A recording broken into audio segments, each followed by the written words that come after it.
Hey guys, welcome back to the shop. So next up is another bookshelf for my granddaughter's room. I was recently told that she had quickly outgrown the previous ones that I had done, and they asked for a little larger version, so that's what we're going to do.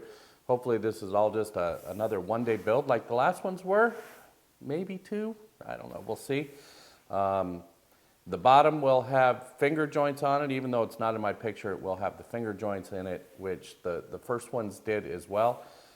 This bookshelf has no back on it, so the rest of the shelves will all be sliding dovetails to put the shelves in, which gives some rigidity to the case. And the rest of it's pretty straightforward, making the shelves and all of that good stuff. And I started out with this board. Now, this looks like a nice, really wide board. This is actually two boards, and there's a glue at the seam. Now, I ultimately only need 6 inches wide, and this board is currently at about 14 inches wide. So I glued these together so that I could do all the sliding dovetails. I think you can see those lines there. Yeah. So that I can do all the sliding dovetails with the pieces together, and then they're perfect in the case. So I'm going to move this over to the other bench and show you what I'm doing to cut the sliding dovetails. Okay, so I went ahead and created this little jig, which just fits my router and keeps it from sliding side to side. It does have center lines marked on it, but the base of my router also has a center line on it. I've set the bit to be the same depth as the table saw blade, so in this case about 3/8 of an inch. Overall, when I'm finished, I'm shooting for about 3/4 inch sides. And all I'm going to do now is pull this through that kerf and make this a dovetail. When all the dovetails are in, we'll come back and separate the board and start developing the sides completely.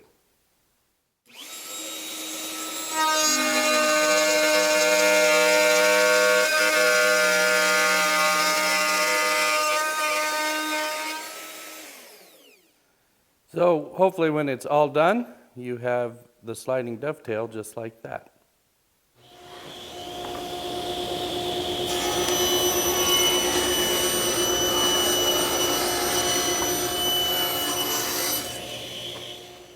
So next up, I milled the stock for the shelves, and I milled an extra piece to that thickness as well. Then I reset up that same router bit in the router table, and I ran a test piece to make sure that it fit the dovetails correctly. And then cut all the shelves to their final length, and now all I got to do is just make those dovetails here at the router table.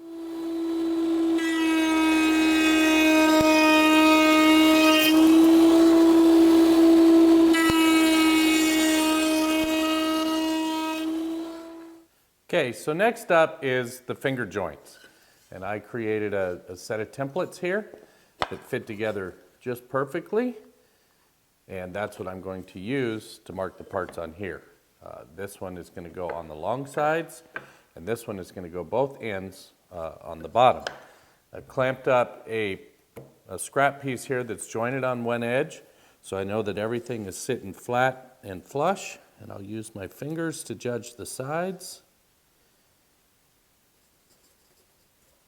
And then I'll simply trace that out and rough cut that at the bandsaw.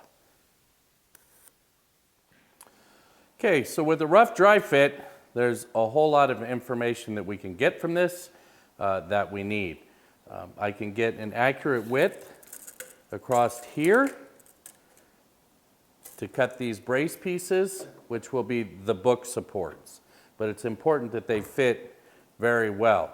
Now I'm holding mine in with a domino, and I've already cut the dominoes. You guys have seen that before.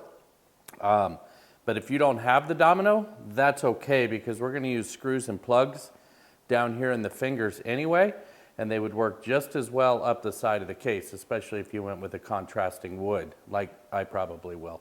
But I can get that measurement as well as I can identify exactly where I want to put those braces.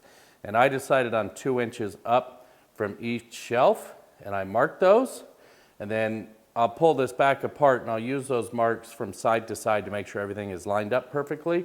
Transfer those over, and then I'll cut the dominoes in there. From there, I think we're ready for a glue up.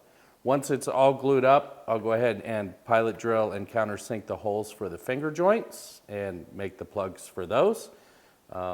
But I also have to round over this top corner because this has a big round over. So while I've got it pulled apart and I know kind of what I want, then I will go ahead and get those cut and sand it up as well. As well, I can pre-sand all the insides of these. Once this goes together, that's just going to be a pain in the bucket. So I will go ahead and pre-sand all this up to 180. Finish on this is going to be Rubio Monocoat, so manufacturer recommends 150, so going to 180 is just not that big a deal. But that's what's next. I've got these marks. I'm going to transfer them. I'm going to cut those dominoes. I'm going to cut these rounds. I have all of these parts cut, so I'm going to take it to the router table and just put a round over on them. And we should be ready for glue up here shortly.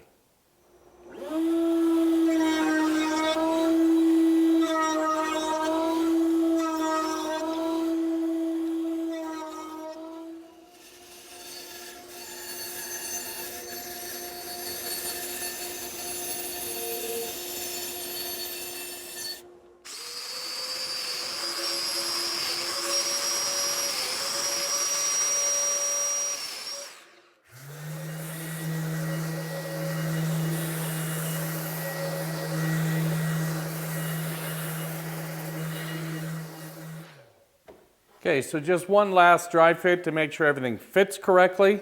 I still need to round over these tenons down here, but I'm going to do that afterwards. I'm not going to glue in this bottom panel for now, but just set it in there. This all gets screwed in anyways, and it clamps in the opposite direction, and I don't want to throw things out of square. So just to make my glue up a little easier, I'm going to glue that in last. But for now, I'm going to go ahead and take this apart and get it all glued up.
All right, so there's that all glued up, and like I said, I'll do the bottom panel after this comes out of clamps. Overall, I'm pretty happy with it.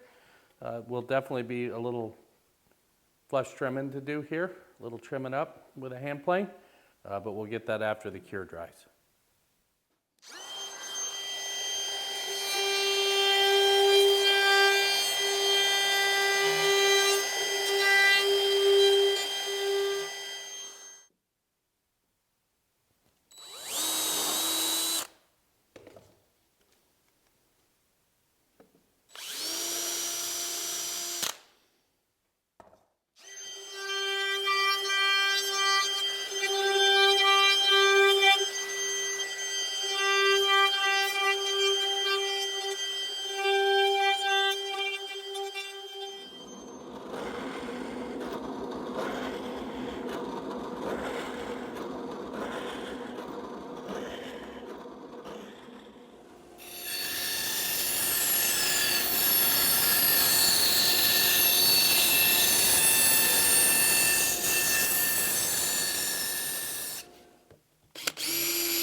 All right, guys, so there you go. A pretty simple bookshelf project, sliding dovetails. And yeah, I used the domino.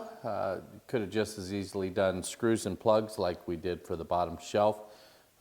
Any way you look at it, really this is probably about a one-day project. I stretched it out just a little bit, but I was in no hurry. So Rubio monocoat for the finish. Super happy with the way that came out.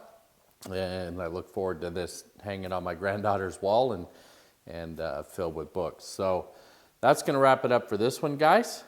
And until next time, take care.